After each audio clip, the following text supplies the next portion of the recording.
Before we get into the deep stuff, let's give some basics or some things I want to do inquiry from the others.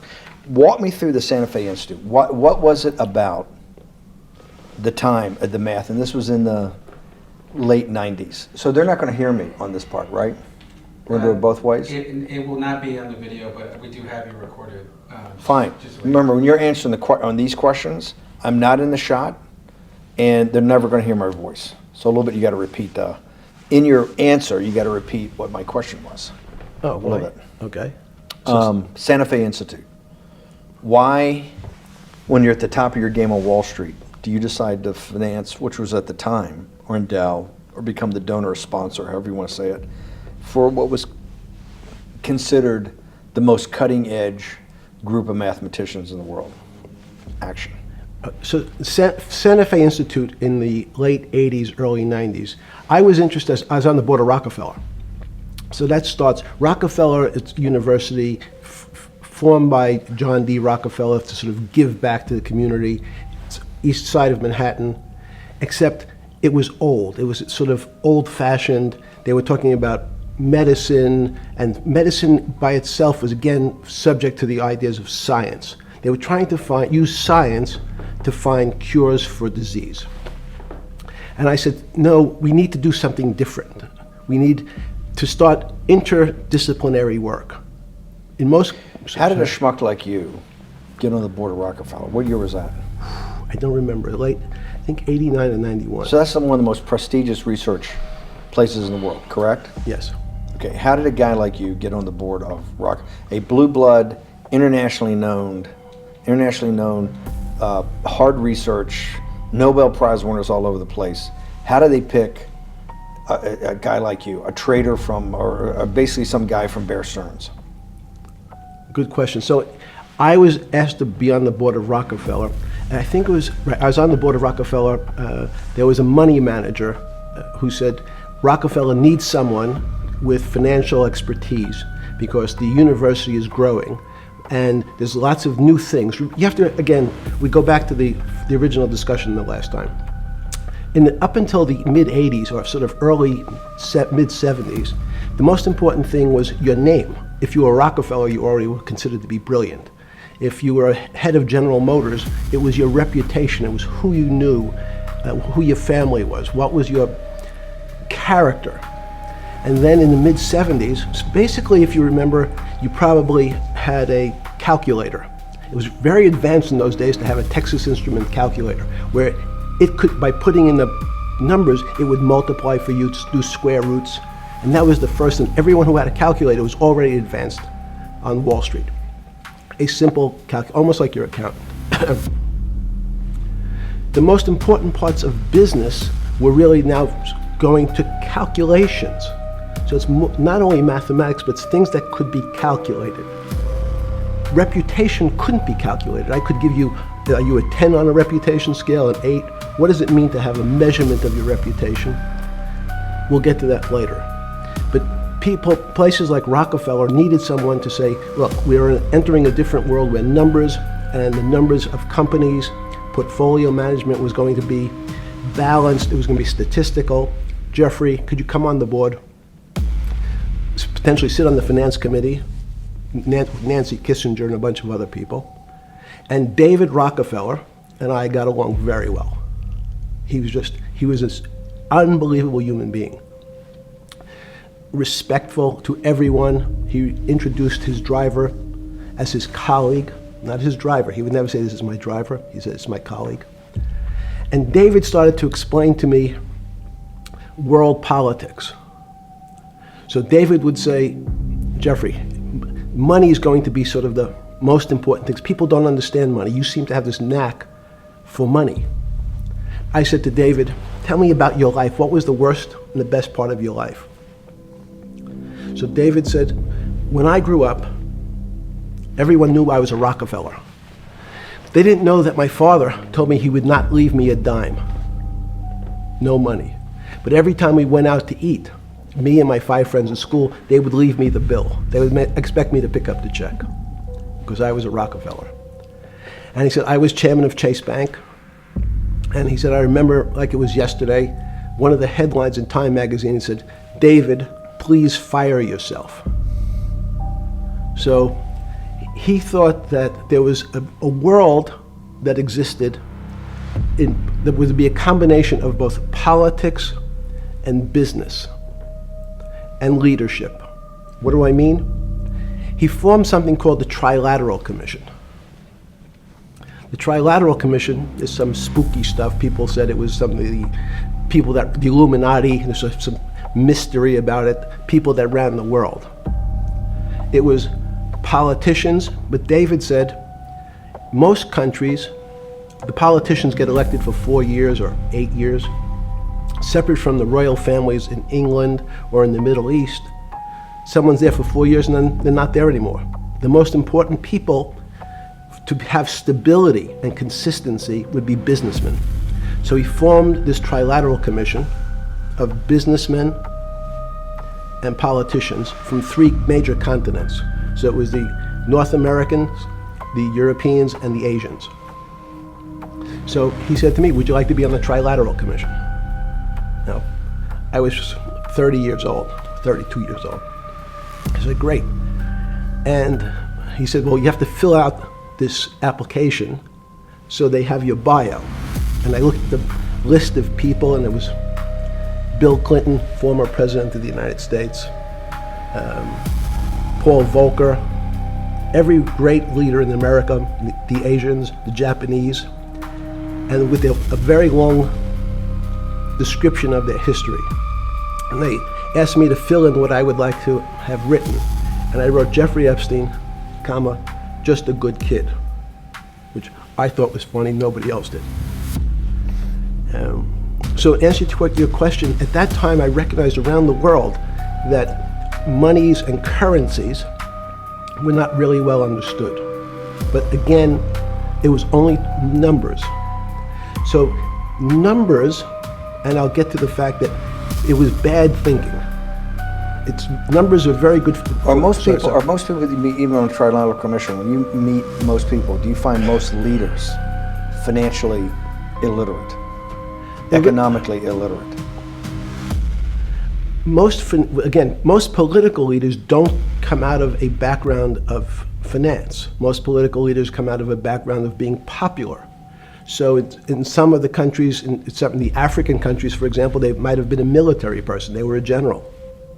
In some of the African countries, they might have been a disc jockey. Or in our country, they would have been an actor. The knowledge of money they don't have an expertise, they have no degrees in finance. They really, and this is one of the major problems, their expertise, if they have any financial knowledge, is of their own checking account or bank account and filling in their own taxes. So many world leaders who don't really have a financial underpinning make fundamental errors when it comes to money on a country or institutional level. Let me give you an example. If you, Mr. Bannon, if I said your assets increased last year, you'd say, that sounds pretty good. And I'd say, what does that mean to you? You'd say, well, I have more money. I guess I'm wealthier. I'd say yes. And if your debt increased, would you feel wealthier or poorer? You'd say, well, I don't want to have increased debt. I don't like the idea of that sound, increased debt. Now, that and world leaders understand when their assets go up, they feel better. However, institutions like banks, things that people don't really understand are financial underpinnings of banks. When I say your bank, Mr. Bannon, you have the Bannon Bank, you doubled your assets. Sounds good, but what does it really mean? It means people owe you more money. You don't have any more money. What? Yeah. A bank's assets are how much it is owed by other people. That's crazy. So if the bank goes from $2 billion of assets to $10 billion, it means people owe it an additional $8 billion, but their assets have gone up. So the terminology of assets and liabilities is different for banks. It's not natural. And what most people, and you ask questions about world leaders, there's many people, I think your old boss Mercer understood, there's a fundamental part of money which is called fractionalized banking. And fractionalized banking is something that finance people understand, and the people on the street, and when I say people on the street, that's where I was when I started on Wall Street, would find it impossible to believe. Impossible. Why? Bannon Bank, I give you $1, just one single dollar. In our system of banking, I would say, okay, Steve, I gave you $1. How much could you lend out to your friends? And your natural reaction would be probably something less than $1 because I want to keep something in my pocket. The way our system works is if you as a bank are holding my dollar, you can lend out an additional $8 or $9. No, it's impossible. I only have $1, Jeffrey. We have something called fractionalized reserves, which is if you have 1, you can lend out 9. That's the way our system works. And so not only do world leaders not understand banking, but the man on the street, my father who worked in the park department, it would be beyond his imagination that people could lend out more money than they actually had in their pocket. Next question. But how did this, in understanding that, when you get on something like the Trilateral Commission, you're on the board at Rockefeller, which is the most advanced research. You get brought into the Trilateral, which is the elite of the elite. How, since you're only at that time 30-something years old. 8 years from teaching at Dalton, right? You're Dalton. No, 10 years. 10 years teaching at Dalton. Yes. Walk us through. I mean, put us in the room. Walk me through exactly what it felt like. What it felt like being on the board at Rockefeller. We got these Nobel laureates, and you're sitting there making decisions, and you start to meet these people at Rockefeller. Now you start to meet these people at the Trilateral Commission. What did it feel like? It's a great question. So what did it feel That's like? what I'm in the business of asking. Yeah. What did it feel like meeting some of these people like Kissinger or Rockefeller? And those are two extraordinary people. But in general, I think the question, the people on Wall Street, I tell the story, the first day, one of the first days when I was in Wall Street, someone said to me, would you like to buy ATV? And I was looking in the brochure and I couldn't figure out what stock had a symbol of ATV. And when I finally said, well, I can't find it, and they said, what's the matter with you? Do you want to buy ATV? Which is, he was selling hot televisions, stolen televisions from the floor of the American Stock Exchange, referred to in common parlance as the televisions fell off the truck. So I knew what that phrase meant from Coney Island.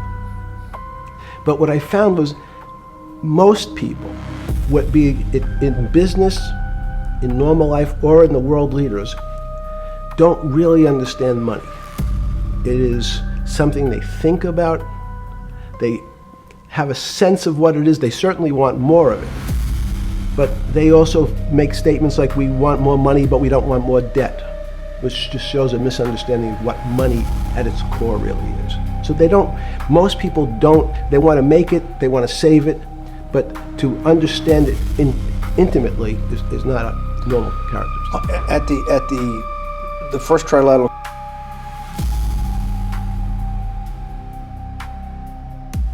or something?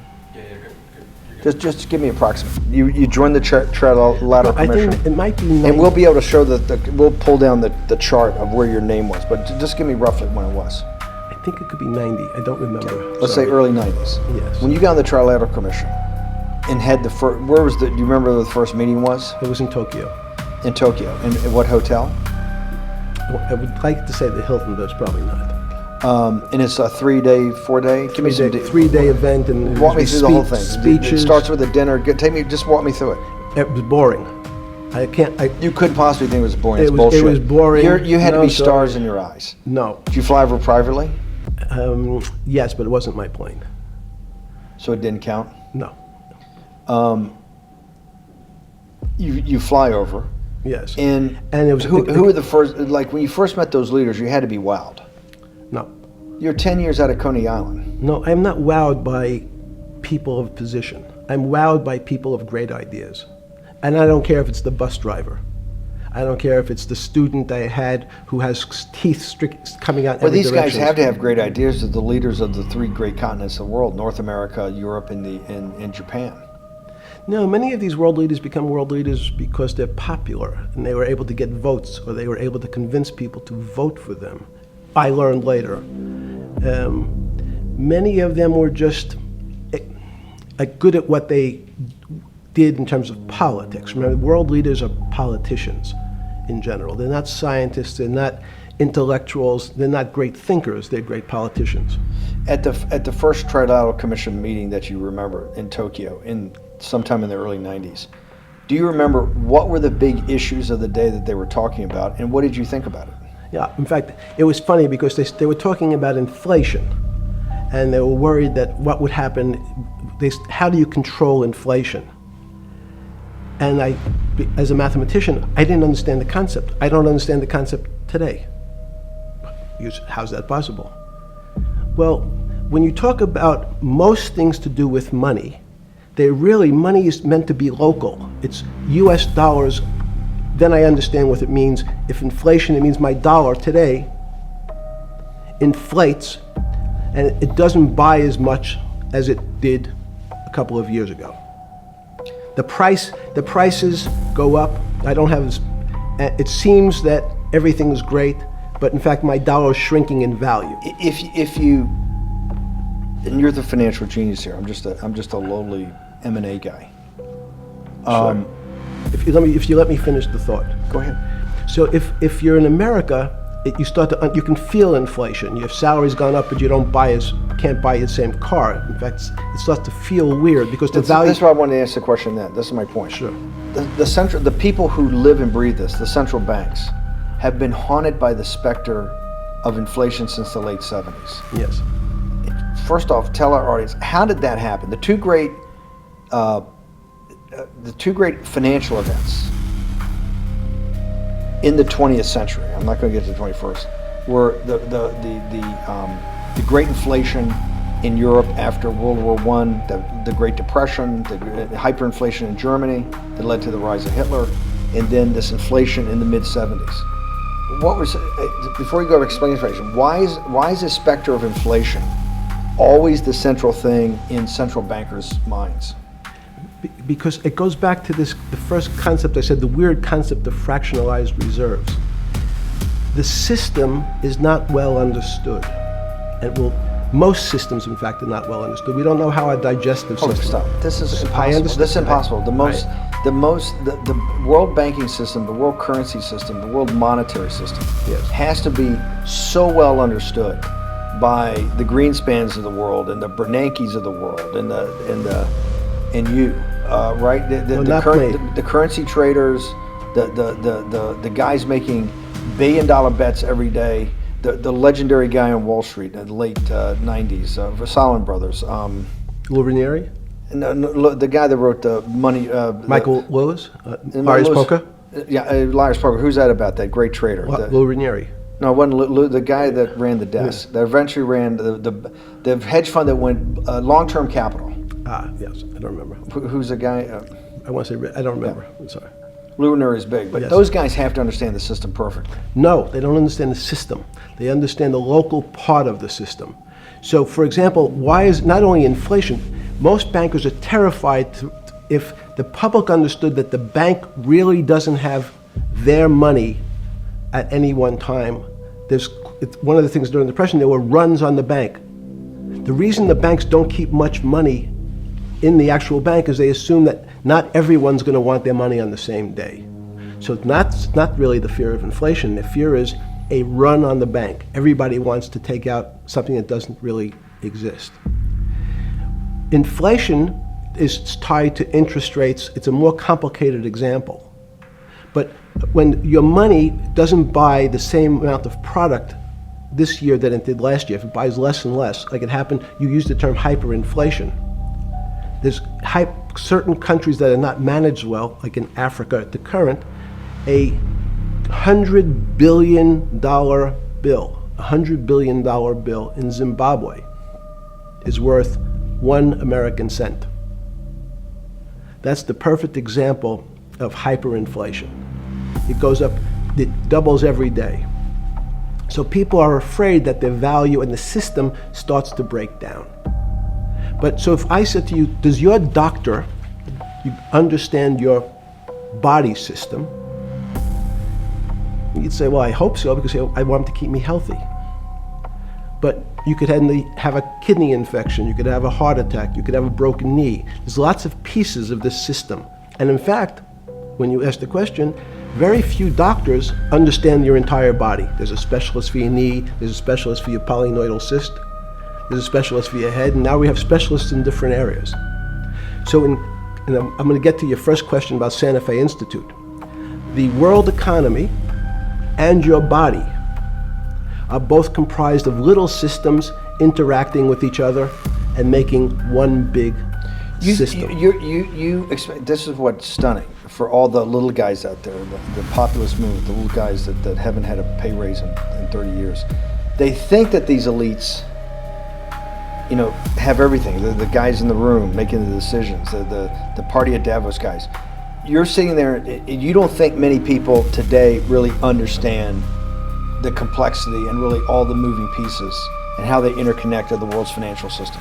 No, not only don't they understand the complexity, and that goes back to Santa Fe Institute was an attempt of trying to see if there was a way to mathematize, formularize, or algorithmically understand what the term complexity means. That goes back to the original question. Complex systems are complex by definition. But there's not necessarily, it's not one level of complexity. We might say, well, our fingers are complex, the movements, the muscles of our hands, but it's not as complex as the blood system. Now I have a circulatory system. I have systems on top of systems, so that there's no one group or person that really understands the way the body works. There's no one group that understands the way the financial systems work. You might understand U.S. bond market. Now you've asked about the trade of long-term capital. That was a bond fund, very small part of this very complex system. So the goal of the Santa Fe Institute was to see, is there a way to get in, somehow understand how complex systems interact?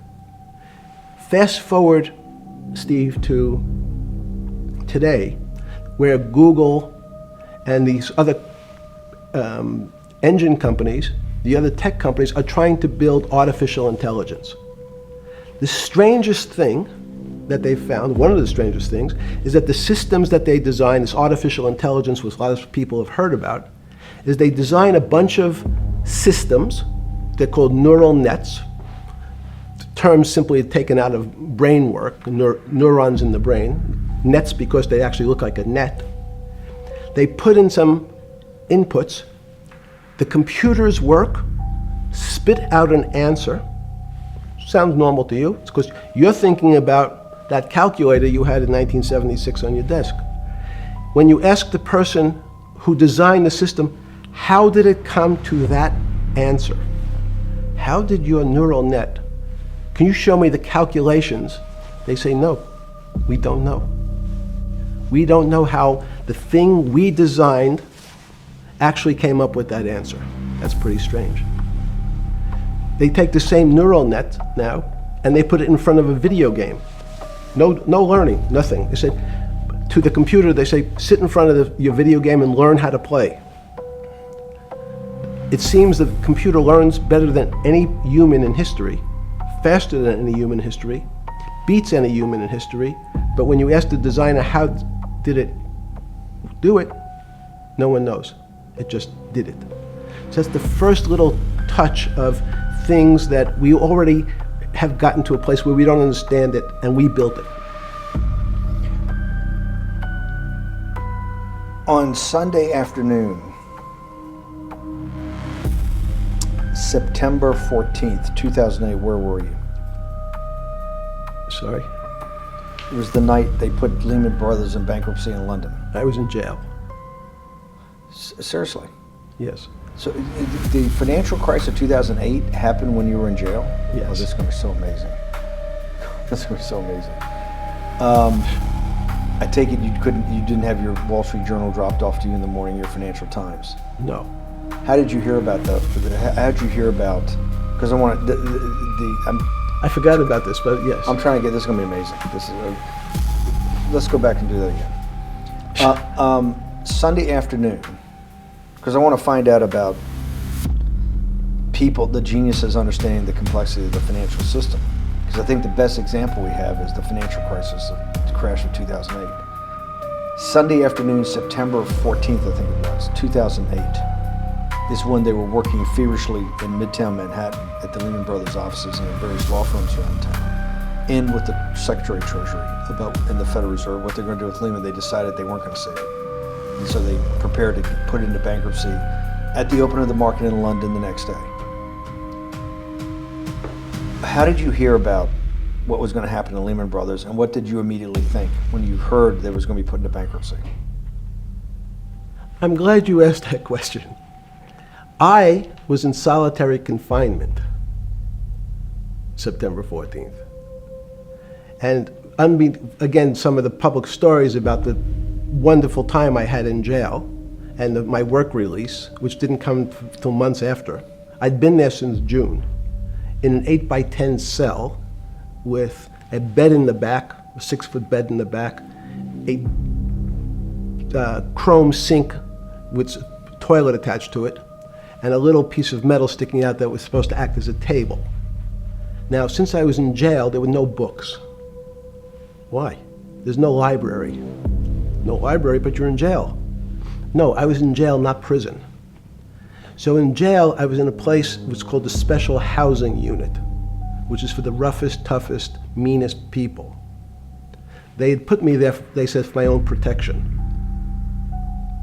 So I was in a 8x10 cell with a little slit in the door where they would serve my food on a tray about 9 inches by 4 inches.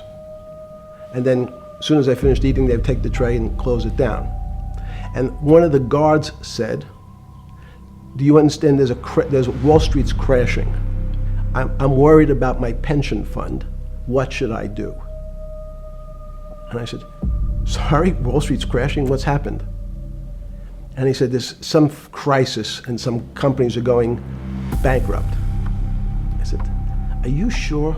And he said, "Yeah, it's all over the papers. We're all terrified we're going to lose our life savings because we have either a 401k or our pension funds. We don't know anything about money. Mr. Epstein, can you tell us, like, what's going on? Am I going to be able to afford my children's education? Am I going to be bankrupt like this company called Lehman Brothers?" And there's another company in the front page today called Bear Stearns. "Oh no," I said. "Why?" "Because that's the company I was a partner in. And in fact, that was the company I had a very large investment in." So, as a great story, I didn't have my Wall Street Journal, but in the early mornings, you're allowed to make 2 phone calls, collect. And when you pick up the phone, you can dial a number, and when the person picks up, they say, "You're getting a call from the Palm Beach County Jail. Will you accept reverse charges?" And the person either says yes, and the call goes through, or the person says no. The person I called was Jimmy Kane, the president of Bear Stearns. And I said, "Tell me what's going on." And so that my knowledge of the financial crisis happened with Jimmy, who was at the center of the storm, telling me about what Lehman had gone under, and they were trying to figure out a way, should they bail out Bear Stearns? Did it strike you at the time of the mess you had made of your life to be in a situation that you're one of the greatest financial minds in the world, looked at by world leaders and asked your thinking by the most prominent and important people in the world, and here you are in solitary confinement. You got to make a collect call to somebody. Did it strike you at the time how all the threads of your life had come together and put you in a position, or you had put yourself in that position? No. So it never struck you when you had to make one of your 50% of your collect calls that day, you call the president or the head of the CEO of Bear Stearns. The biggest financial event in your life is taking place, of which one, every important person in the world would be seeking your opinion. Number two would be a once-in-a-lifetime opportunity to apply your craft. Number three, it would be a once-in-a-lifetime opportunity to make money if you were smart, and obviously you're smart. You're telling me here, truthfully, that it never hit you at all of how you'd ended up in a place where you had to make a collect phone call from a jail cell that was 6x9 with a steel bed and your food being passed in through a slot. The question you want to ask is, who was the other call to? Okay, who was the other call to? The other call was to my friend at J.P. Morgan, who was then, I didn't know it at the time, trying to buy Bear Stearns. So at one point, I had two phones. It was difficult because they're afraid people are going to hang themselves with the phone cord. So they don't actually come together and they're pretty short. So I was actually going between two phones talking to Bear Stearns and J.P. Morgan at the same time. So I found it amusing. And it never struck you about how to end up in a situation like this? No, that would be probably means I would be too self-aware. You can't possibly expect me to believe this. I know. I don't believe it. You're telling me that during that day, you never had a moment. You sat there and go, what the fuck have I done with my life that I'm in a 6x9 jail cell when I should be on a trading desk, or I should be in my $250 million greatest townhouse in New York City, taking calls from the King of Saudi Arabia, the President of China, the head of Russia, the President of the United States, to save the world's population from a financial debacle. You honestly expect me to believe that never happened? You're suggesting I was somewhat depressed, and how could this happen to me? I'm not saying depressed. I'm saying a moment of awareness of how could I get myself into this situation. No, I would just say how strange that this happens. Just, it's strange.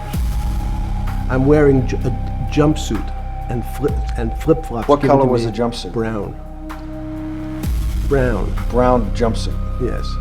I notice I don't see you in a lot of brown. No. Brown jumpsuit and flip-flops. Flip-flops, yes. With no access to books, no access to newspapers, No access to anything. You had lived on information. Except my Almond Joy bars. I had extra Almond Joy bars. Did you eat Almond Joy bars and things like that because you were afraid of what the cooks did to your food? Yes. Is that because of that you were in for the crimes that you were in for? No, it was just in fact, I was... Is it because you're wealthy? Yes. How did you know that? Well, people would constantly come, if I was passing by or I'd have to go for my medical, people would either ask to borrow money or make some other types of comments about it. In the beginning. What were the comments? At the beginning, what were the comments? It serves you fucking rich guys right that you're here next to me. There was nothing about your crimes? No. So all this rumor you hear all the time about people in prison that commit the type of crimes you commit, you're saying in your personal thing is not true? No. It was all because you were rich? Yes. And it was all because they wanted to borrow money? Or get advice. Yes. Wait, they get advice to go long? Yes. You're telling me is this time to buy? You're telling me in solitary confinement they're interested in going long? Yeah. They want to know what does that say about human nature? Well, what I think that people find, one of the reasons they wanted to keep me in solitary confinement was they're afraid that everybody would want to know which stocks to buy. But what happened was, after this crisis, now it's on the front page of every newspaper. I don't want to lose this day. Sorry. When you first heard that, was it Bear Stearns had been kicked into bankruptcy, 6 months before? No, this is the same time.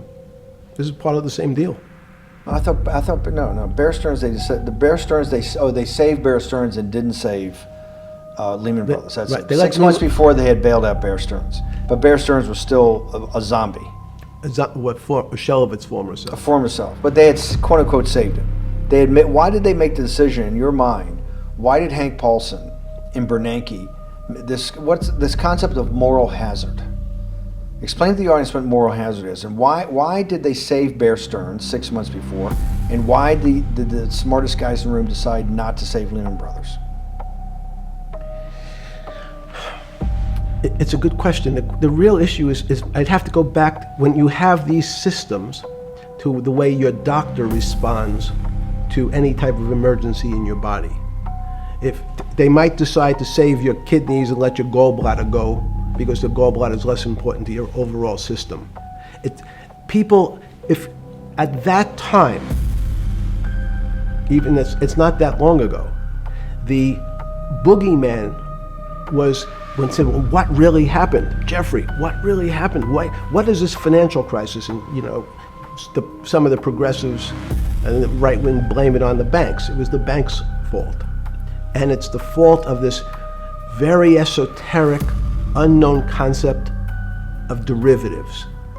It was really the derivatives that caused this financial crisis because the derivatives got somehow out of control and in the Mickey Mouse. And that was the way you started your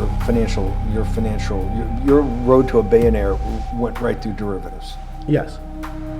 But derivatives were not the cause. Derivatives were not the cause at all. It's like saying your hair was the cause of your heart attack because it was on top of your head. So when what you was fell the down. cause?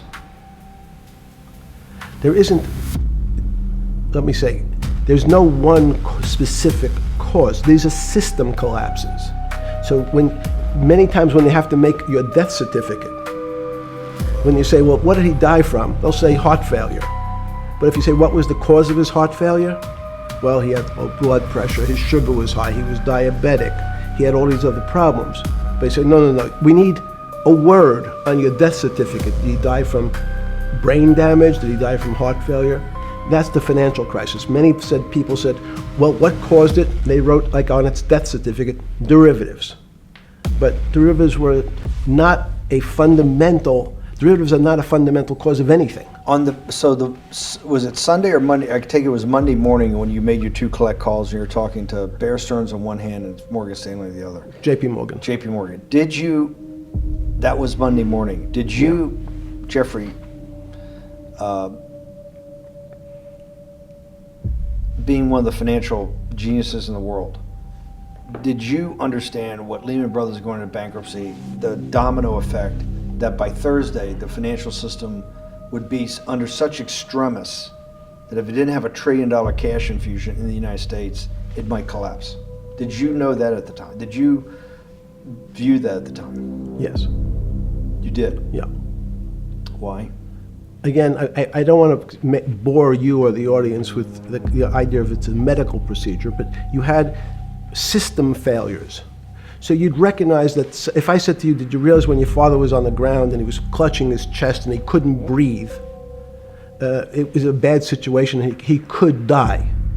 That's how I saw it. Did you immediately think about the commercial paper market? I mean, the mechanical triggers that actually you had to blow through these circuit boards. Did you know the circuits? Did you understand the circuits? Or did you have a concept of the circuits that were going to get blown through? Yes, but only because of an analogy to a body. And in fact, from my telephones against the wall with my little metal wires, because the next day I talked to another person in Washington about the issues of what I thought was happening, and I made the same discussion about the... They were at the Treasury Department? Yes. So in a 6x9 cell in... The phones were outside the cell. In Palm Beach County, California? West Palm Beach, Florida. West Palm Beach, Florida. That's what your juice diet. West Palm Beach, Florida. West Palm Beach, Florida. West Palm Beach, Florida. You're making a call to Washington, D.C. to talk to some deputy secretary of Treasury. Someone in Treasury. Right. Someone in Treasury. Right. And that does not, the night before you go to bed, it doesn't dawn on you at all. You never have a moment of self-reflection that, how did I end up on this metal cot when I should be at the center of things? No, I had a telephone. So I said, I can talk to, it makes no difference where I am. In fact, I'm still talking to the same person if I was at my home in Palm Beach. But I'm The here in difference your jail. home in Palm Beach. I can dial my That's a own phone. That's a bullshit. No, but you can also make 1,000 phone calls. Here you got to make one, and he's got to take. Think the how much charges. better that was. I had to decide who was the right person to call. That was unusual for me, because I would have called 20 people. And what before. was the advice you gave? I said, you have a sick patient, and it's very much like a sick patient in the emergency room. You can't think about it like your car. People in normal walks of life think about money and things as a machine. And unfortunately, so if your car breaks, cars are always easy to fix. My jets, my cars, if it breaks, I know it can be fixed because it simply follows the same pattern. If this part breaks, you replace the part and the thing works again.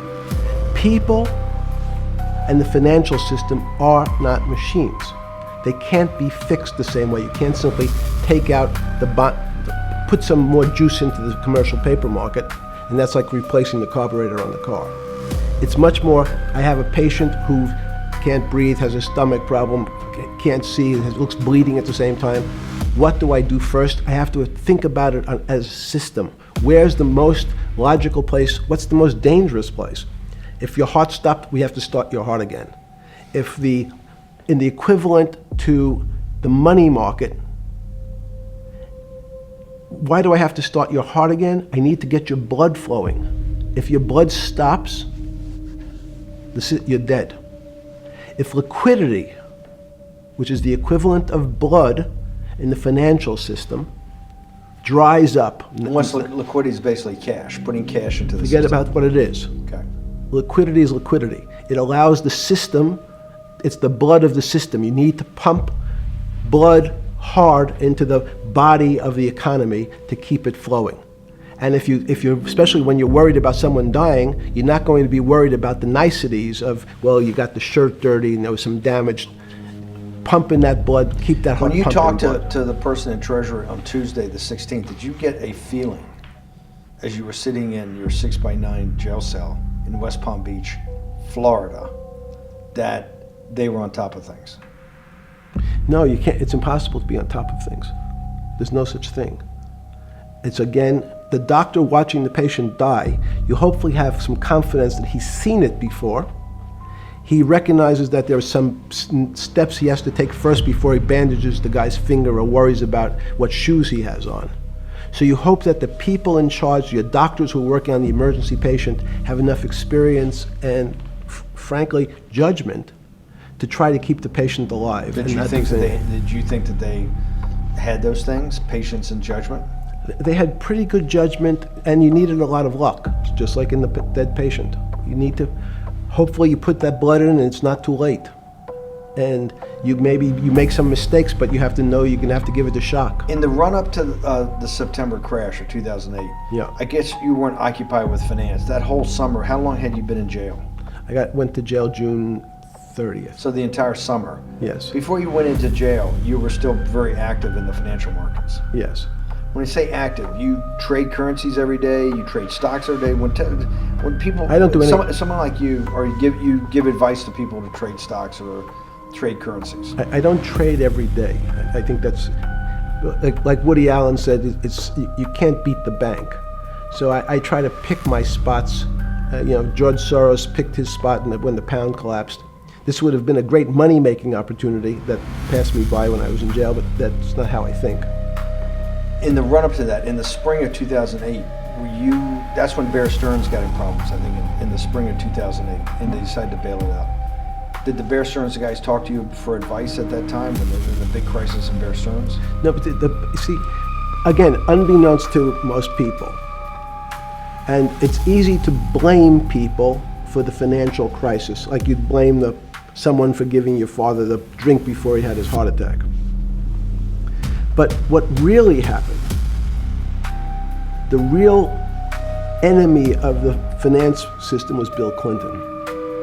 And if you ask me what and who caused the financial crisis, I would tell you it was Bill Clinton. Because of what Bob Rubin and he did to deregulate the financial system? No. Because as of the last time we had our 60-minute interview, you talked to me about home ownership. and you asked me whether everyone should own a home. And I told you, no, it's too risky. So the financial collapse of 2008 is because of hardworking African Americans, Hispanics, and whites who wanted to have a ownership stake in the society that all rests on their shoulders. They're the culprits. No, not at all. Okay, then I didn't say they were the culprits. I was pretty clear it was Bill Clinton. Okay. Why was it Bill Clinton? Because Bill Clinton wanted to get votes from those people. And he sold them the idea that instead of renting in a house, and historically the values of houses have gone up, and he said, you guys in these local communities who haven't been able to afford a house before, I'm going to show you a way. I'm going to give you a way, because I'm sure I'll get your vote, that you can own a house, because I want your vote. So what we're going to do is I'm going to let you buy a house, Mr. Bannon, when you really, you're right on the border, maybe, or not even on the border. Your credit is not good. Okay, let's be honest. And it's not my fault, it's not Bill Clinton's fault, but whatever happens, at the moment your credit score or whatever it is, your credit's not good. Now, normally, you come to me and want to borrow money, I'm a bank, and I say, I'm sorry, Mr. Bannon, I can't lend you money because your credit score is not up to where it needs to be. Hopefully, if you work harder and clean up some of your problems, it will be. But no, what I say to you is, I'm going to figure out a way to lend you, not give you. I'm going to lend you money anyway, though you don't have a good credit score. And don't worry, I'm going to get rid of the term that you don't have bad credit. Bad credit sounds pejorative. You don't want to be a person. Sounds judgmental. Yes, sounds judgmental. So what we're going to do is we're going to call your credit situation subprime. Oh, nobody knows what that means. Subprime. That means prime is good credit. Subprime is not good credit, less than good credit. So we'll call it something that people really won't follow. And we'll tell you what, we're going to have people lend you money though you are a subprime borrower, and I will figure out some government agencies to guarantee your loan, though I don't think you're a good risk. So the banks say, no, we don't want, initially, the bank said, sorry, this is too risky, Mr. President, for us. We're in the business of managing risk. It's not our money. It's the hard-working people's money sitting in our bank. We can't lend to people whose credit is not prime. You're asking us to lend to people who are subprime. And he says, here's the key, if you don't, Mr. Bannon, I'm going to make sure the Justice Department charges you with discriminatory lending because you refuse to lend to my subprimers. In business terms, you should never lend to. But what we'll do is I'm going to form an agency called Fannie Mae and Ginnie Mae, just another agency names. They'll guarantee your loan. So don't worry. Don't worry. You don't have to pay it back anymore. Even though and maybe you don't even have to work as hard anymore. That's probably a harsh statement, but these players, these two big firms, Fannie Mae, will guarantee the fact that that bank will receive its money. Now, the bank says, wow, best deal in history. I refused to lend to Mr. Bannon, but now he has the big brother, his Uncle Sam. He went to his Uncle Sam, and Uncle Sam says, I'm guaranteeing it. The bank says, I want everybody. Give me as many people as you can give me. Because Uncle Sam is the best credit in the world. Not only it's the United States government. We'll take it all. We'll take as much subprime as we can handle. Because it's the best investment for the moment. It's a strange investment because it has politics that has inserted its way into the numbers. Politics doesn't belong in the markets, but now we're going to have, I want the votes, we'll make guarantees that you who can't get a house normally will be able to get a house from the bank. The bank says, this is the best deal in history. We will package 100, 300, 1,000 of you subprimers, and we'll sell it off to somebody else. And the whole system becomes mired in subprime mortgages. That's becomes the issue. What do you mean mired? There's just too Well- much supply. It's a supply-demand problem. You get too much supply. No, it's a very good question. What does too much supply mean? Well, then you get to people, go back to your first question to me. Government leaders.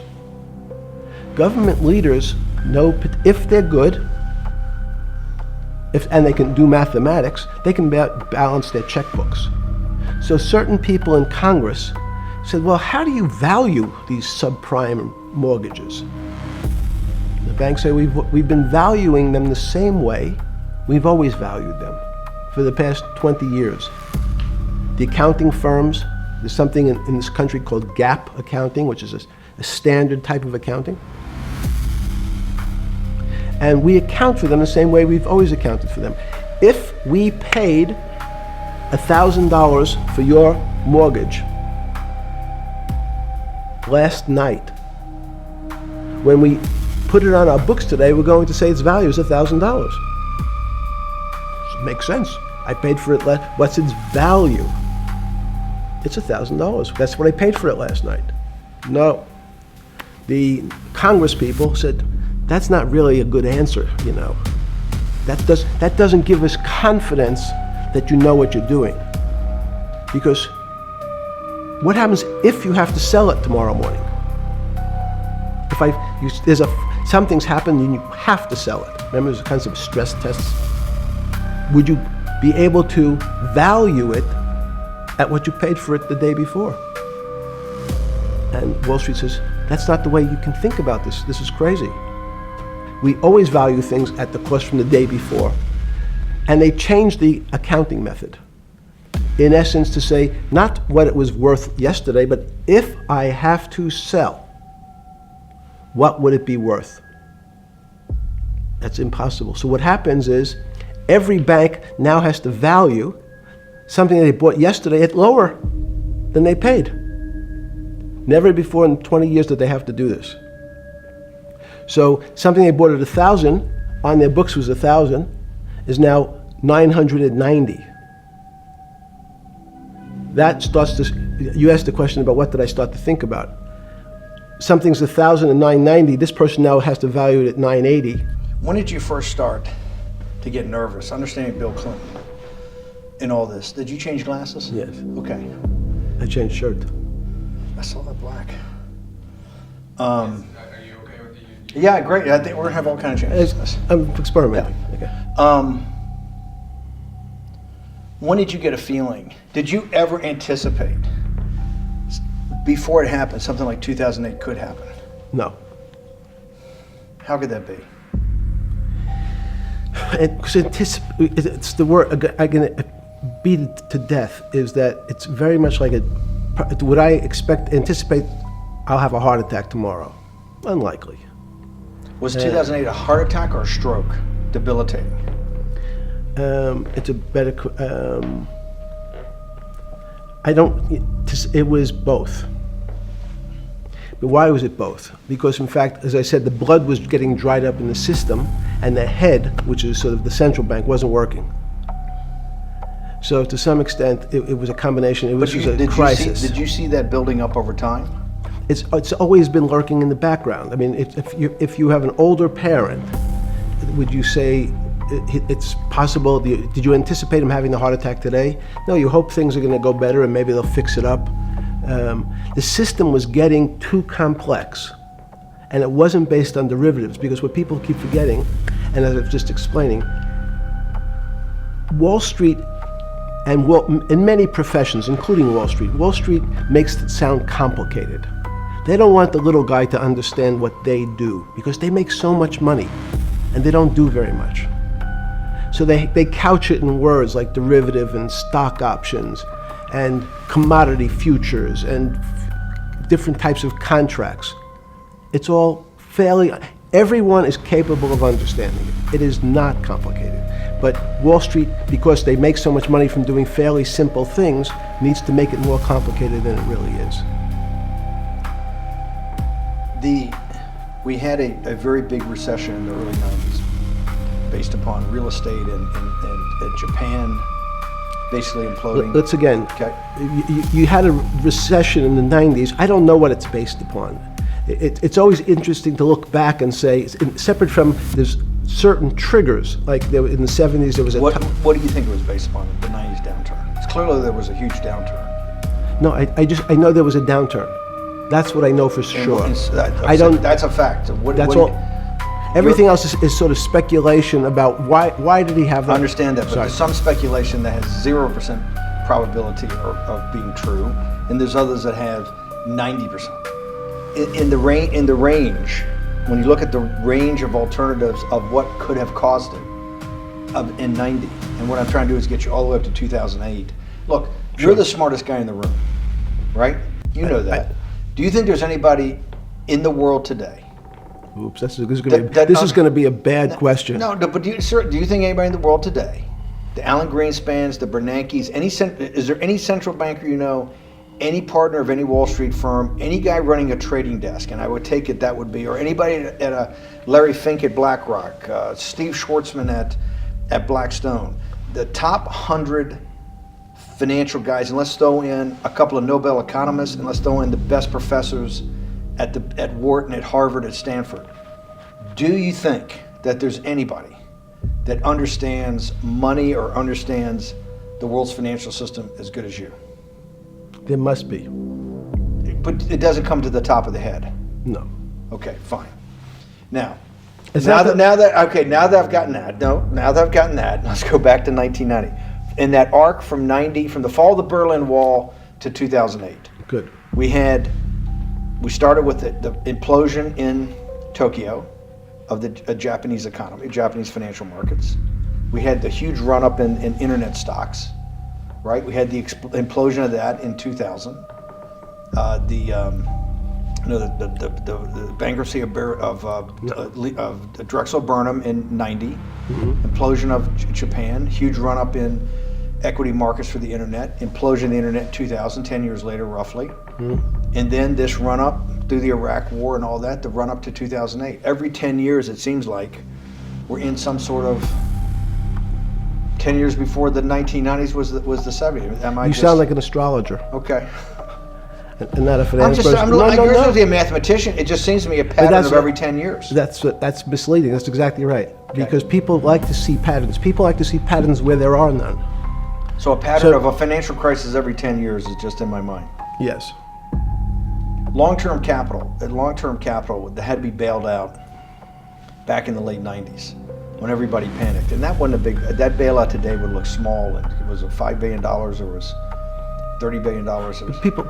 Businesses fail all the time. But long-term capital, and the Federal Reserve stepped in. But I'm saying people go bad. Things go bad all the time. Yes, you're correct. The audience is watching this, the little guys, they go bankrupt all the time and nobody gives a shit. You know why? They're a little guy.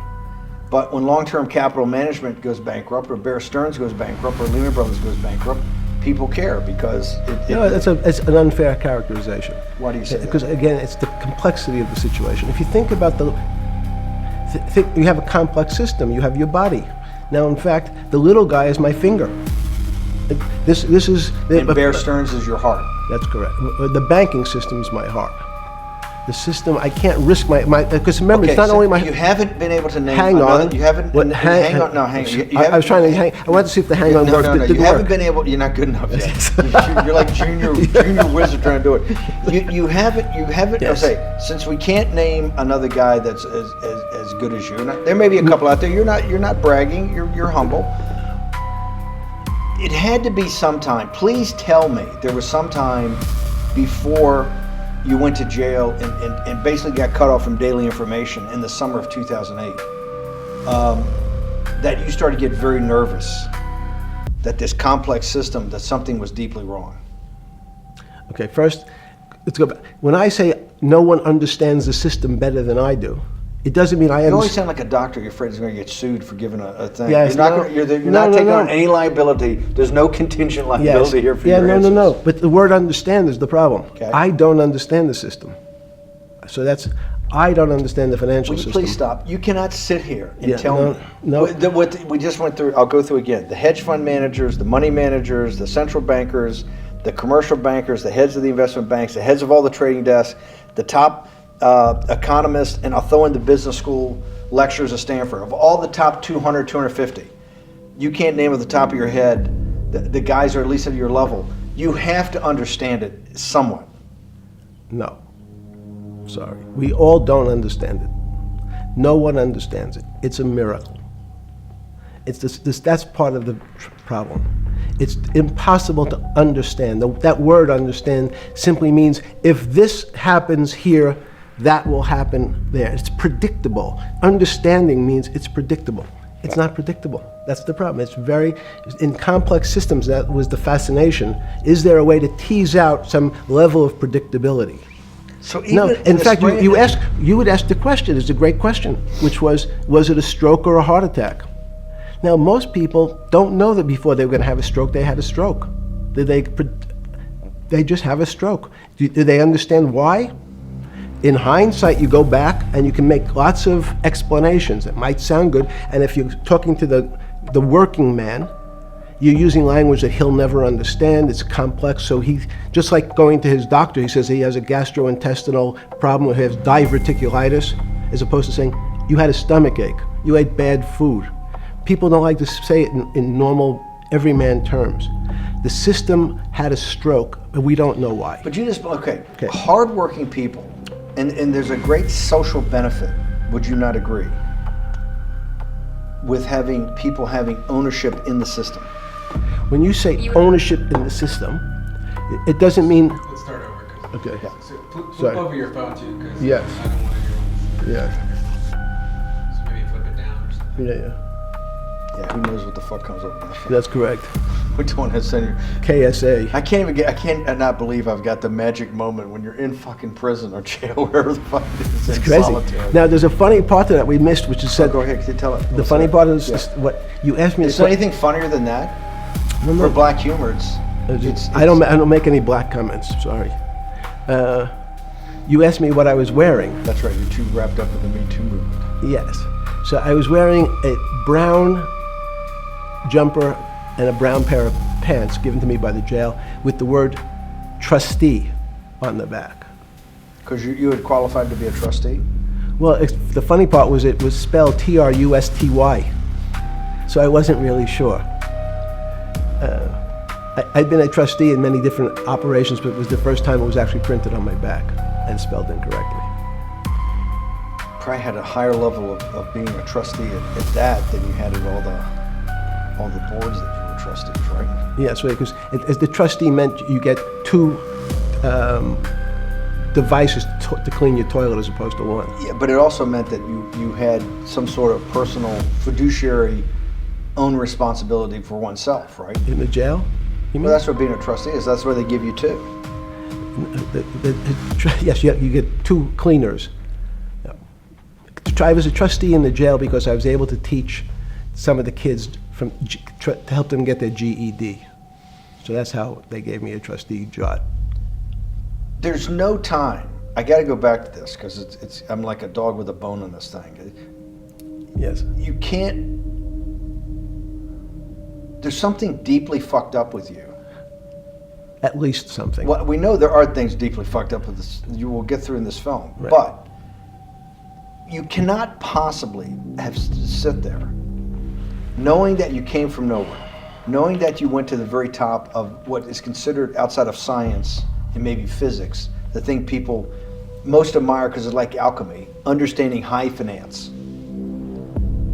To sit there in what will be the defining financial crisis of our time, like Black Friday and Black Yes. Monday, whatever it was, in the Great Depression, and be there at that exact moment, triggered in part by a firm that you used to be a partner in and knew intimately well, and it created much of your initial net worth because of, and know that you couldn't, someone who lives on a phone, right? Yes. Because you do live on a phone, right? Correct. You had to make just 2 collect calls. You cannot tell me sometime during that day you did not have that conversation with yourself of how the fuck did I do this to myself to put myself in West Palm Beach in a 6x9 cell with a metal fucking bed with a brown shirt that said trustee spelled wrong. So did I find it amazing that I was there? That's a Not better- amazing, I don't want to say it's not Nope. funny. Oh, I thought it was I wasn't funny. Right. But Not I- amazing. no, it was incredible. Incredible in what way? This- Incredible like how do I do this to myself? No. It's as incredible as me sitting here in this house. They are both just 2 sides of the coin. That's how I think about it. That my life today is incredible. Do you consider yourself a stoic? No. I just consider myself a hermit. Stoics are not very happy. Being a hermit then, being in that 6x9 cell, being in the cell qua the cell was not the problem, right? Correct. What was the problem? The eating the almond joy bars. Because you couldn't eat the food. No, right. And but remember, my life is. Did that ever strike you that I can't eat the food because somebody might have done something to it? I gotta live off an almond joy bar, 1 a day or 2 a day or whatever. How many ever sneak in a day? No sneaking in. Your 1 almond joy bar, it did not hit you at some time? How the fuck did I do this? No. Let's go back to the spring of 2008. Were you so wrapped up in your personal issues at the time you were not spending enough time on the financial markets, or were you deeply involved in the financial markets like you normally were? in No, the spring of- I was involved. So we're saying that the smartest guy in the room didn't see it coming. No, of course The not. bankruptcy of Bear Stearns, you just thought was a Bear Stearns problem. You didn't see it as systemic. I know you keep harping on it, but it's not. Because you're a mathematician and understands systems. I- It seems that anybody that understands that they had a systemic problem, you would at least be the first on the early search radar. If you're not going to see it, then I'm really afraid, because that means that I always assume there's at least a set of guys out there that have some sort of sense that something's not right. Imagine the guy who has a stroke or had the heart attack. When you ask him, did you feel funny the day before? He's going to tell you, yeah, I didn't feel right. Something was off. I didn't feel right. I had my stomach was right. I felt a little dizzy. I felt a little weak. But if you asked him that day before, do you think you're going to have a heart attack tomorrow? He'd say, no, I just feel a little weak. I'm a little dizzy. My stomach hurts. So these systems, and that's the issue of complexity. What complexity says is that, in fact, everything seems to go along, and people have seen it. One of the great examples of complex systems is sand dunes. In fact, the sand keeps building up. People have seen some, and all of a sudden, one more sand drop, and all the sand starts running down the hills. That's the way I see the financial market. When you funded Santa Fe in the early 90s or late 80s? I believe it was early 90s. I can get back to you. But early 90s, Santa Fe was funded for the study of complexity theory. It was studied with math. So let's back up. So why did I buy a ranch in New Mexico in 1993? So that gives you some sense. So I would have funded it in 1990. Los Alamos, which was the high energy lab up in New Mexico, was losing all its scientists. In They were Los closing- Alamos, it was where Oppenheimer and where a lot of the nuclear weapons program, the bomb. That's when the original bomb. Manhattan Project. Manhattan Project Yes. was Yes, sir. as Los Alamos, and you bought your property out in New Mexico to be near that? Yes, because the scientists were going to be, they cut the funding for high energy physics. But the people who worked in Los Alamos would still be in the Santa Fe area. They cut that because this was the Cold War dividend, right? I don't remember exactly why. It was because, again, people thought that physics and high-energy physics really wasn't that important. Because that was about nuclear weapons. No, it was because they decided, which may be not right, this was the same time that Murray Gell-Mann came up with the term quark, Q-U-A-R-K. He picked it out of an old poem, the word quark. But it was mysterious. So they were starting to understand in the 90s that our world of the physics world, there was things that were just unexplainable. They called it strange things. You gave it a name. You gave it some characteristics. You called it had charm, was one of the terms. It had a charm. It had a flavor. It had a color. But no one, Mr. Bannon, understood what it was. Just like the financial system. And you wanted to investigate that. I wanted to see if we could build tools so others smarter than me could help investigate it. And that was the beginning of your concept of the Santa Fe Institute. Yes. And Santa Fe Institute was founded to do study in this type of... Can these areas of strange things be described by some form of mathematics? So that's what I'm trying to get at. The foundational thought, the organizing principle of Santa Fe, yes, in the high physics lab at Los Alamos, right, which had been the headquarters of Manhattan, and the Trinity Project, right, the bomb. Yes. So you're talking about the elite, the high priest of physics. Of physics. Yes, sir. Which high priest of physics, some subset of that is also mathematics. Yes, they're both similar.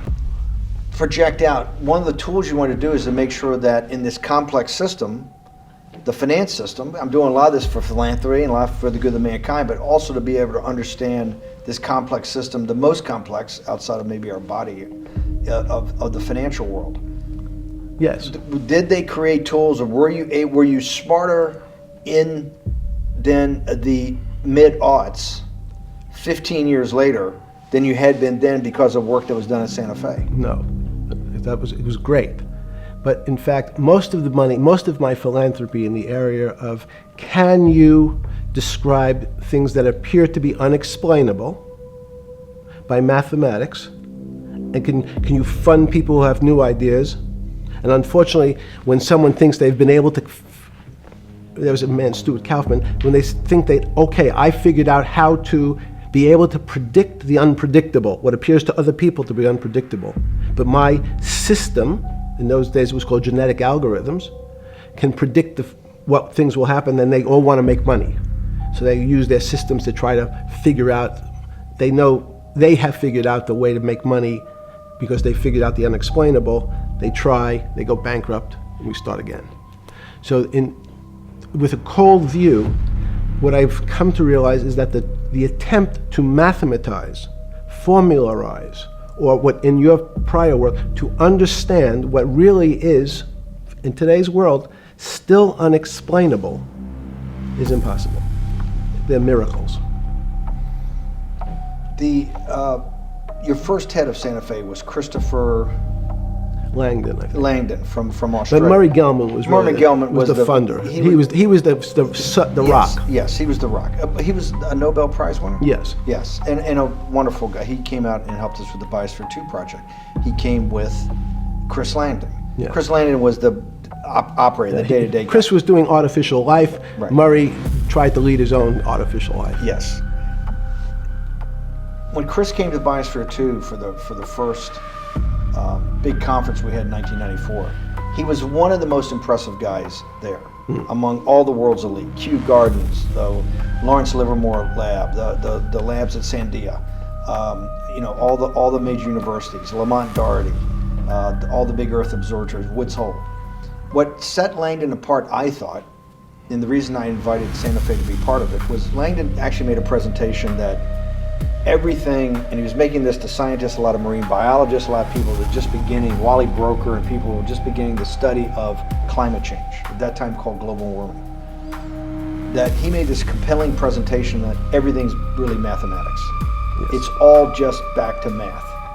And you have to, all these experiments you do, one of the reasons they're not considered by the high priest in physics as being real experiments is that they don't have a mathematical basis to it, and everything has a mathematical basis to it. Langdon seemed like a radical visionary. What happened to that concept? You go back 350 years. So you have Isaac Newton, you have Leibniz. From move forward, you have people like Heisenberg and Gödel, and what every one of those mathematicians and philosophers came to understand is that there's numbers can describe certain things, approximate certain things. But in fact, trying to put measurements and numbers on other things that are really unexplainable is folly. 300 years ago, they said that unexplainable realm was God. And people who attempted, in fact, to explain the unexplainable, who said, yes, I understand the unexplainable, were charlatans, they were the occults, they were the astrologers, they were the con men. Alchemist. Yes, no, alchemist was in fact, they believed that there was a way to transmute one metal into another. In fact, they always wanted to see if they can create gold. There's no reason, if you think about it, they recognize that one metal is different than another metal because it has some additional pieces to it. It has additional neutrons or protons or electrons. So, because they thought it was a machine, they believed it was a machine, if I can take 5 protons and add 5, that gives me 10, I should be able to get gold. Move everything around inside these systems, the molecules transmute one molecule into another, and if this molecule I've transmuted it into is gold, I'm a rich man. It's back to money. But there's something strange happens. Isaac Newton says, this is really weird. If I want to push a ball on the table, I have to touch it. Maybe I have to blow on it. But I actually have to push one side of the ball or the book to move that side. I'm pushing here, and obviously this thing is what appears to us humans to be solid, so it moves as one thing. But the only way to get something to move was to touch it or put a force against it. Okay, seems to make sense. Everybody has that experience. I want to lift a glass, I lift it. If I want to push a ball, I push it. If I want to pull a ball, I pull it. But he recognized when the ball fell off the table, it went in a different direction. How's that possible? Nobody pushed the ball down. And he said, this is crazy. Why did the ball go down? I didn't push it. I just let it go. So someone's pushing the ball, because I know that I am confident that the only thing that gets something to move is with a force that pushes. So there's a force that's pushing the ball down. In fact, he called it gravity. He measured how fast it was pulled, but never was able to explain why it happened. How is it? What is gravity? It's this. Everybody says, well, why did the ball fall to the ground? Because gravity took it. But what's gravity? That's, as Feynman would say, that's the name of the thing. We have no idea what it is. This goes to Santa Fe. They were trying to explain the unexplainable. Can we measure? Can we figure out a way to predict the stock markets using these types of chaos complexity? Before we get there, let's walk back through it. Let's go back to Newton. Sure. Pre-Newton and then Newton. What did Newton solve that for millennia up to Newton had not been solved? And then I want to go forward all the way to Santa Fe and what they were trying to solve. Let's start with just 2 or 3 of the basic guys, but let's go with Newton. What pre-Newton it was what, and then why is Newton such a genius? In such a in the, I think mathematically they told me one time, I've seen there's been 115 billion people roughly that have lived on the earth. And of that 115 billion, Newton. Are you sure that's a number? That sounds a lot very high. We only have 7 now. I think in the history of the earth, I think it's, I'll pull up the stat for you, but I think it's 115 billion people. They figure that probably is inflation. That's why you see have lived on Earth. But he's one of the handful of the most important. What did he solve for? Why is he so important for how we live today? And then we want to go through Leibniz and the other 2 or 3 other major ones that get us to Santa Fe? Well, it's a long journey. This is the heart of what we're trying to do. Let me take a bit of a detour just Okay. a second. What if you went to high school and the last year in your high school, you took calculus? So Isaac Newton sort of invents calculus. Well, that sounds invents. Mathematicians. To torture seniors in high school before they graduate. Yes, but obviously no. Yes, the answer is yes. Certain people could never do calculus. Why is it? Why is calculus so? Why is that the dividing line between, to me, people who can handle that and can go on to do certain things, and people just hit the wall, even if they know math? It seems to me that there's that calculus is the thing that changes. It bridges. That's because it's about the theory of change and the theory of how things change. It's a great question. But in fact, what calculus does is it's somewhat philosophical. That's why mathematics is Newton wasn't a mathematician, he was called a geometer. That's what they used to call themselves. They understood geometry and numbers. But there's an old conundrum where it says during Pythagoras' days, Zeno's paradox it's called, where they said, well, if the wall is 2 feet away from me, and I take one step that's halfway to the wall, that'll be 1 foot away. And if I take another step that's half again, that'll be half a foot away, and then a quarter of a foot. I could walk forever but never touch the wall. Doesn't sound realistic, doesn't make any sense in our real lives of the physical. But what Newton understood is many problems were like that. Many things approached the wall, or in calculus, approached the limit, but never really reached it. So he said, it's okay, you don't have to reach it. We can do lots of the mathematics as if it was so close, it was almost there. And we could do lots of mathematics almost being at the limit. And this is really important, Steve, for today.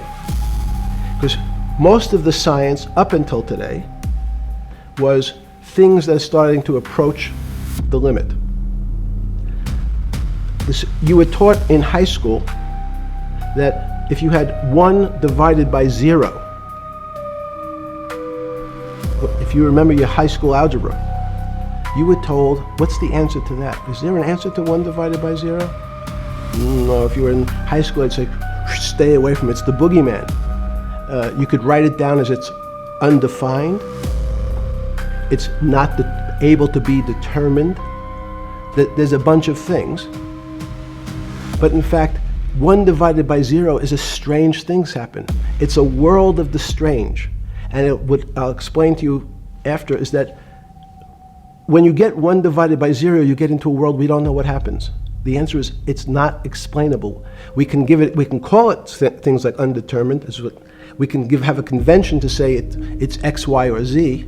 But in real life, we don't know what happens when you are actually at the limit.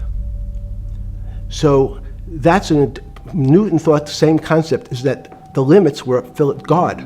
You got close to God, but you can never be God. He had this sort of religious interpretation. Okay, I want to go back to Newton. Why is Newton such a big dividing line in mankind's history? What is it about Newton? What is it about what he's trying to solve? What did they not know beforehand? And because we live to a degree in a Newtonian universe, although I realized later subparticle atomic physics, but at least for a while it was Newtonian. So what's the dividing line? Why is he so important? Why is he an inflection point in mankind's movement from the swamp to the stars? It's a great question. The stars were by Kepler. What Newton starts to allow us to do is to make accurate predictions. Remember that we've talked about that with money, about the things in our physical world, how cars, he didn't have cars, how horse carriages moved, how bowling balls moved, how pool cues and pool table balls. Had people tried to solve that before Newton? Many. Heraclitus or Plotinus, Pythagoras, had these greats that we hear about, had they tried to solve the same problem? Not the same problem. They tried to again, what Pythagoras does, he starts to figure out this relationships in triangles. For example, everyone knows the a squared plus b squared is equal to c squared. That Pythagorean theorem, which is basically says these shapes in a triangle, each side of the triangle has a fixed relationship with the other two sides. That's strange. He knew, again, but it was all numbers. This was a system of things in the physical world, and Pythagoras says we can start putting numbers on things that help you predict how they will behave. You can add two triangles and make a square, some different shapes. They were looking at geometric forms. Newton says, well, I want to know how planets move. I want to know how things around me move. Can we find formulas? Can I find formulas that explain what I see in the physical world, how physical things interact and how they describe one another? Again, the fact that two things, two solid masses, for some very strange, unknown reason, unknown today, attract one another, no matter what they are.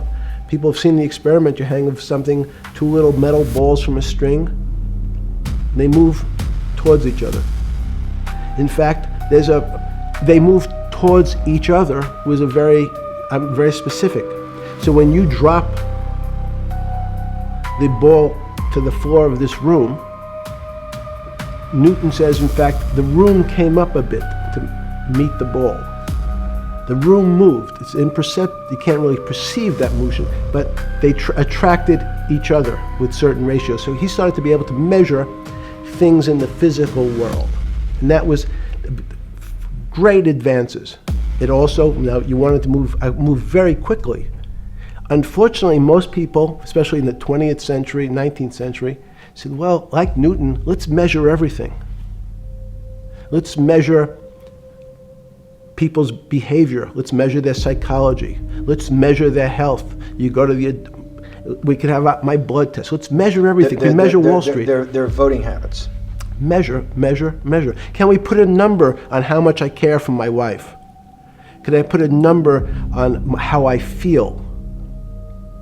And we tried, unfortunately, we try to mathematize the finer things in life, and then recognize that there's things that unfortunately just fall outside. Schrodinger wrote a very famous book about what is life. He was trying to figure out a way, can he describe the difference formulaically between things that are alive and things that are dead? The answer is no. The things that are alive in my world are miracles, not magic. Magic has a bad connotation, trying to hide things. You don't believe in the spirit or the soul? That's what animates people, is your spirit or your soul. That's No. have you ever seen someone die? When they die, their spirit leaves. Their soul leaves, no question. So in There's fact, no question to you about no that. question.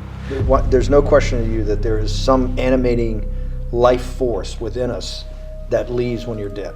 Yes, in fact, I refer to the soul. This obviously is certain. The questions in the past, even Because during people would normally think you were soulless. So Thank you. Have you talk about you actually believe in it and have done some thinking about it is pretty shocking in its own right, isn't it? Well, again, mathematics. Leibniz thought. We know Newton was at Cambridge, and he was the head of the math department, right? He's a professor, essentially. Yes.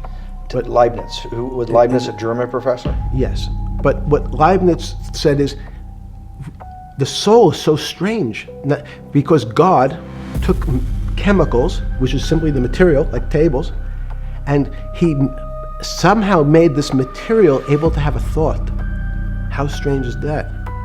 Not only does it have a soul, but some way it was put together that this material substance is able to think.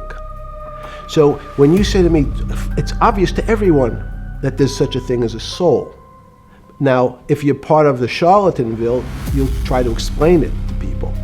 The soul I describe as the dark matter of the brain. Why was it dark matter? Because in high energy physics nowadays you hear terms of dark matter, dark energy. Again, terminology. Complicated term. Why is it dark matter? Because we can't see it, that's all. What do you mean you can't see it? Well, somehow we see something moving towards this area of darkness. Something, I can see this thing. This appears to me to be empty. It's just black. But I see it being drawn this way.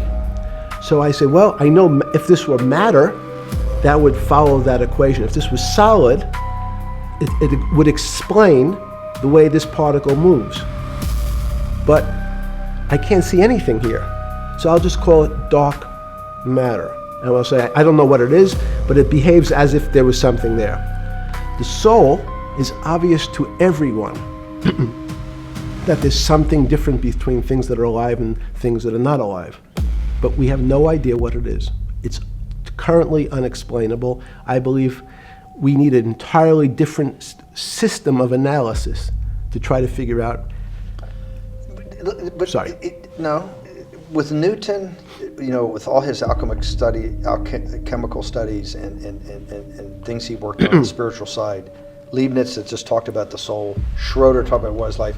If a modern scientist or someone that you funded at MIT or at Harvard or one of these things talked in those types of terms, they would be considered to be a wingnut today, wouldn't they? They would not be on the path for tenure, right? Unless they were in the philosophy department. This is exactly my point. We're talking about three of the greatest mathematicians in mankind's history that have really changed mankind. Talking like this, what happened? How do we get to a situation where they could not be in the high physics, they could not be in the mathematics department or working in high energy physics? Good, it's an easy answer. Newton was a combination of mathematician or geometer then and philosopher. And as time went on, those disciplines seemed to move apart. We had philosophy, some of the philosophers can't do math, and some of the mathematicians. And again, mathematicians often break into two categories. People that solve problems, those are more like geometers in the old days, just problem solvers. And then there's thinkers, theoreticians. They're more like the old movement towards philosophy. But neither one of those two groups have been able to figure out why something is alive as opposed to something that's not alive. No one's been able to describe what the soul is, but we all know it exists. And I think what we need is science is a bad word. I think science only describes the things we already know about the physical world. In fact, there's an argument that the physical world that we see has been created out of our systems of mathematics. Mathematics, everyone knows mathematics describes the physical world much greater than it should, unless my view, the physical world really comes out of conscious beings that have mathematics. So they create it. This table appears to you and I to be solid. To a bat, because we have light that's bouncing off the table into our eyes, it appears solid. If instead of eyes that responded to wavelengths of visual light, our eyes responded to radio waves, the radio frequencies, it's not different, it's the same type of frequency as light, but different speeds, the table's invisible. We know that our phone works in this room. So the waves are coming through the windows, the waves are coming through the walls. So the walls are invisible to that type of radiation, that type of energy. The walls I can see them because my eyes, a physical system determines that the walls are there. You, with Murray Geldman, you founded, or were the original donor, and had the idea of Santa Fe Institute. 10 or 15 years later, that effort to study the complexity of systems mathematically Yes. was essentially a total failure. Yes. A total failure. Total failure. Why is that? It's the failure of science because, in fact, if to some extent science doesn't describe romance, I don't know why I'm attracted to somebody. I don't know. People are attracted to each other, and everyone has the same feeling. They've seen someone walk in the room, and they say, "Oh, that person gives me a creepy feeling." Science has tried to describe. Science doesn't describe what creepy feelings means. They just know it's a creepy feeling. I think women as I said the last time, have an intuitive sense. What is intuitive? They have intuition, they have feelings, and they're able to deal in the realm of things that men, especially men like myself, find unexplainable. They have women have intuition, men see things a bit differently. Men want to measure everything, women are not really that interested in measuring. In what you're saying in macro terms, you actually think science, mathematics, maybe ultimately technology is moving to that more intuitive. I think science and math are old-fashioned.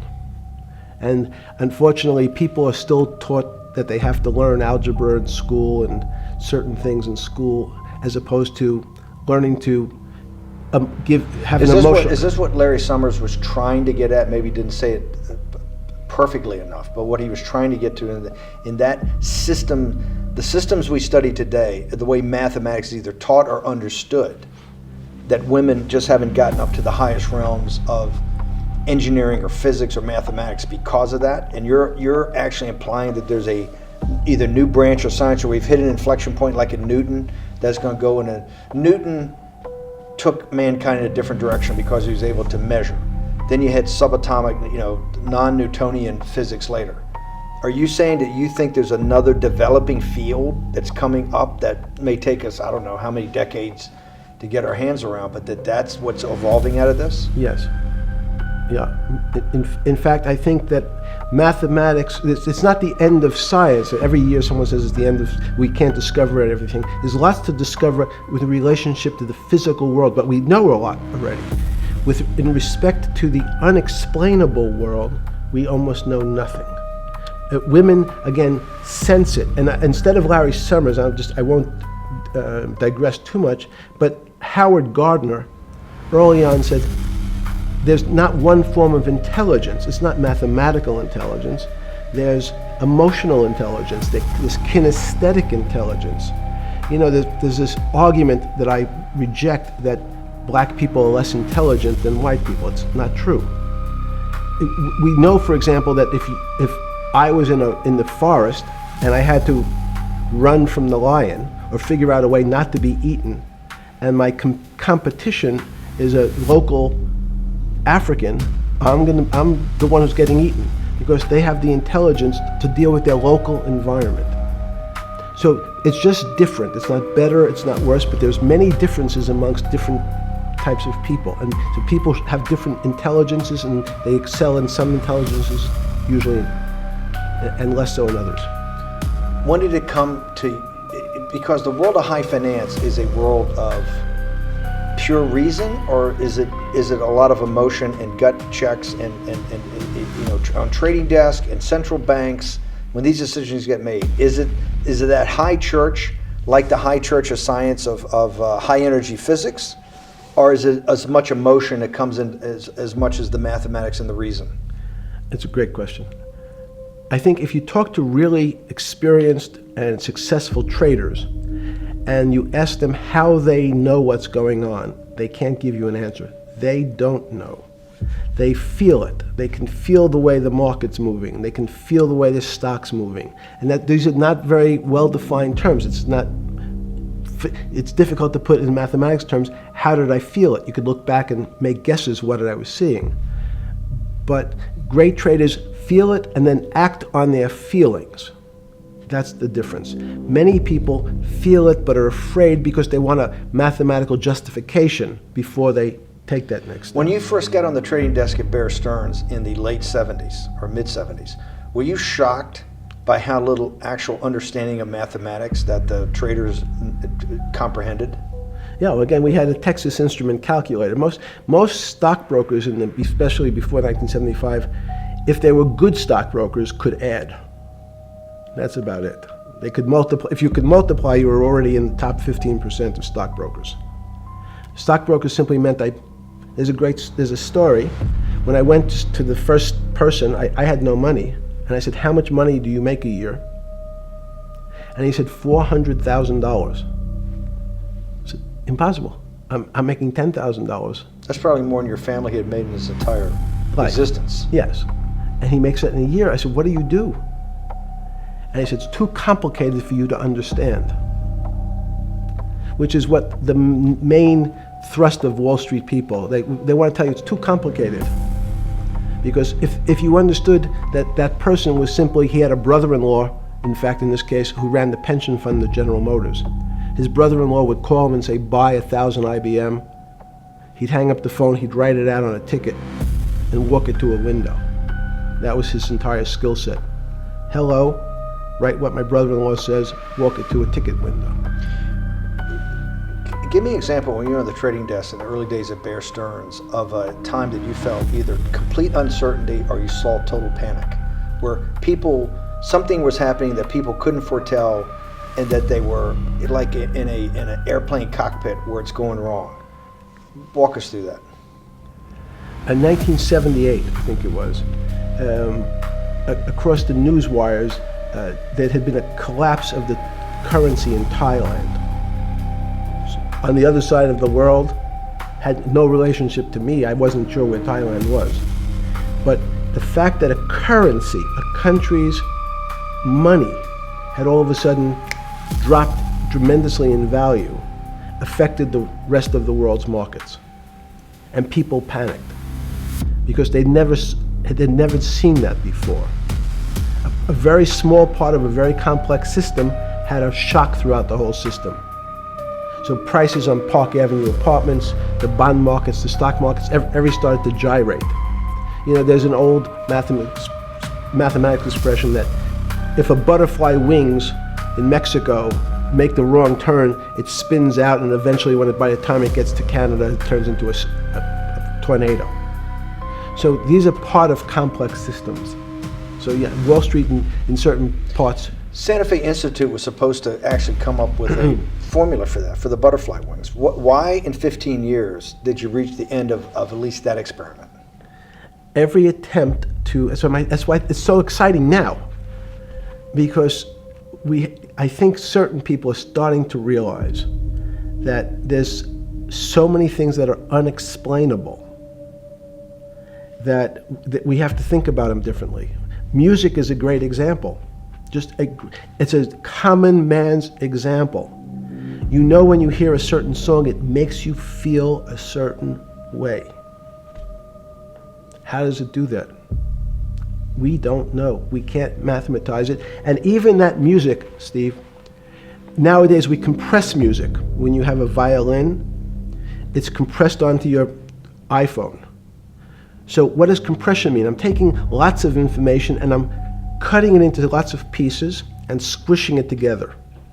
And when I squish it or compress it, I have to take out lots of pieces, but I say that they're not very important pieces. It's those pieces that we take out when we compress data, to me, are the most interesting parts of life. You just said a while ago, so part of this new search for science may go back to when people were actually talking about a soul, and you said there's no doubt in your mind that there is a soul. Describe for me what you mean by that. What do you mean by soul? What do you mean soul different than the physical analog body that we're seeing on film right now? It's difficult to describe in words. I mean, I'm not a poet.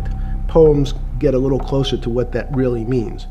But even the concept of what is life becomes complicated when you deal with plants and seeds. Is a seed alive? I don't know. Certain people would say, no, it's dead. When you're a banana, one of my favorite examples is the banana that's sitting on the countertop in your kitchen today. Is it alive or dead? What do you think about human life? What is human? Tell me about human life. But your banana is alive. That banana is breathing. It's on your. You say that's impossible, Jeffrey. No, it's not. Is the banana conscious? All these are words. So everyone's trying to fit a very complicated concepts into a very small box called conscious or alive.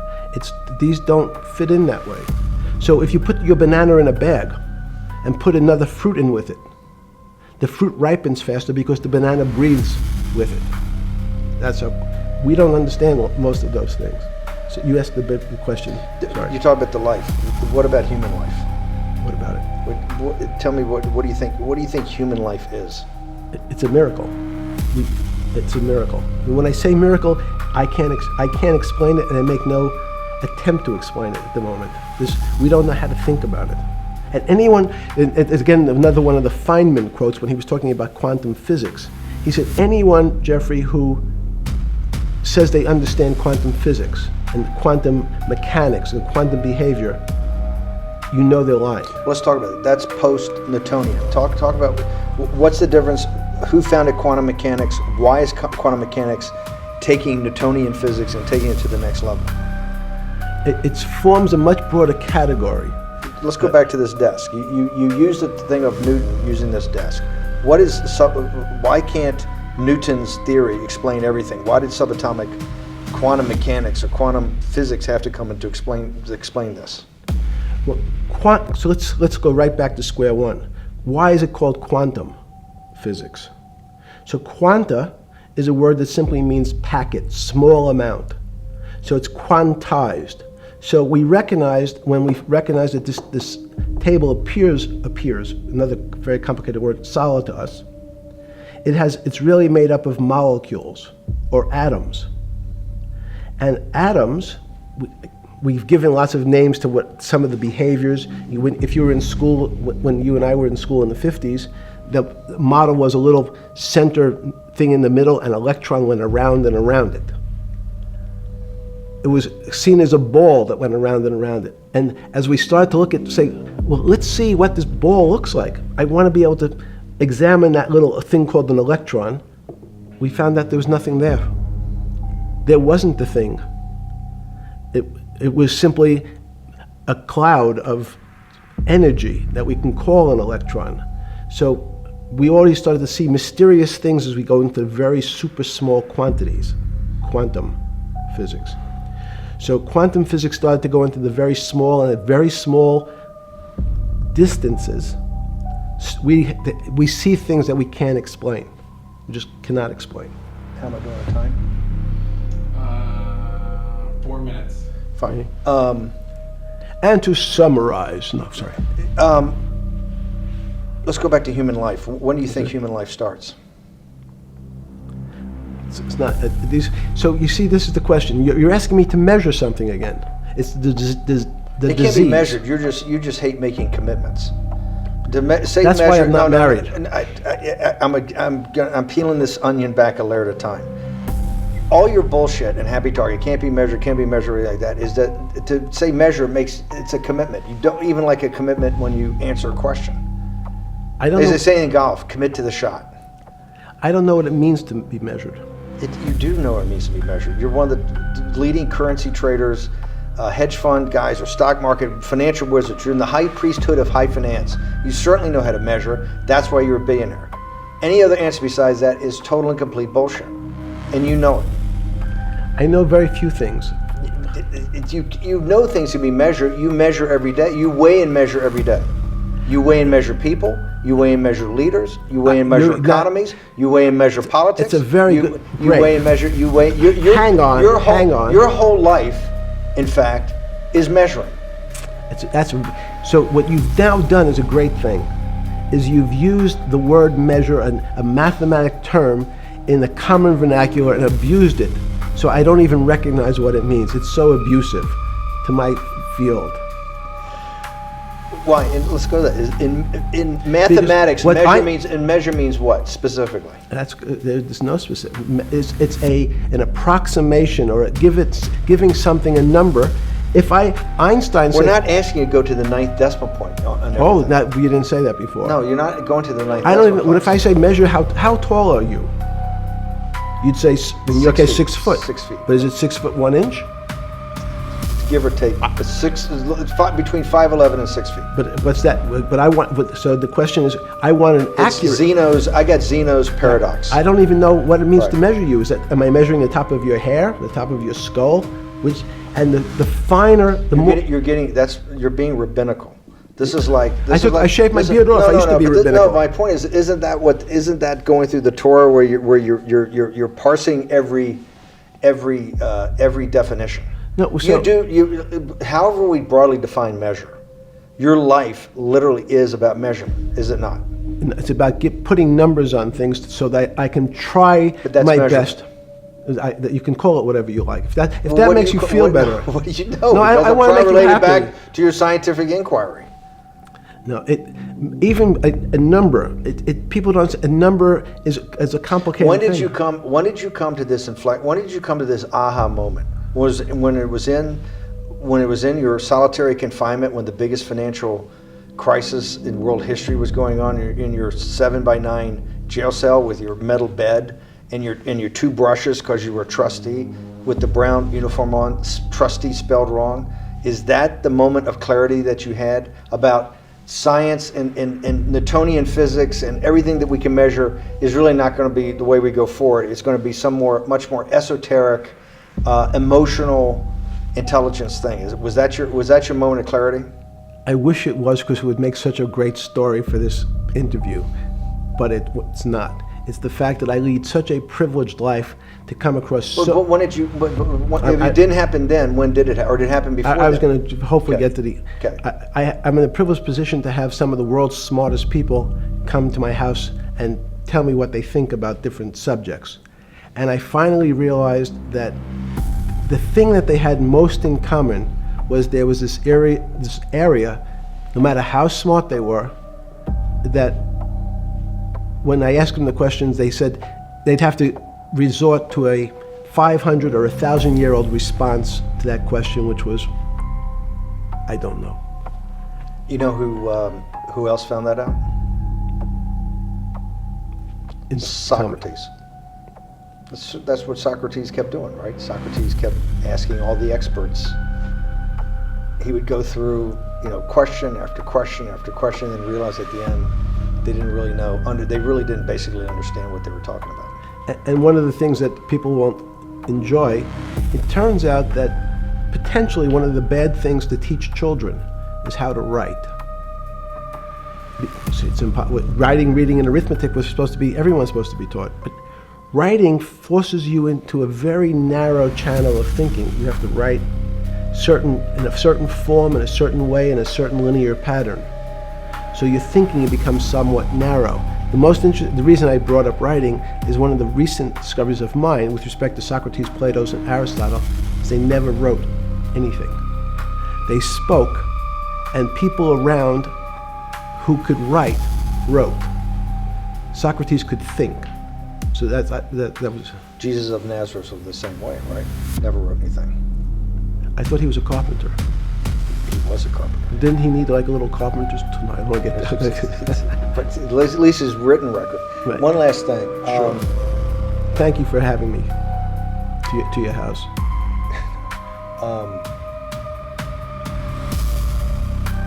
Vegetable juice. Let's go back. That's what vegetable juice does. When did that? The beginning of that. Was there any one aha moment in all these great thinkers? Did it happen before 2008? Was it after? That came up over, I know, many years. But when did you actually realize, hey, something new's got to be developed? Yeah, that's great.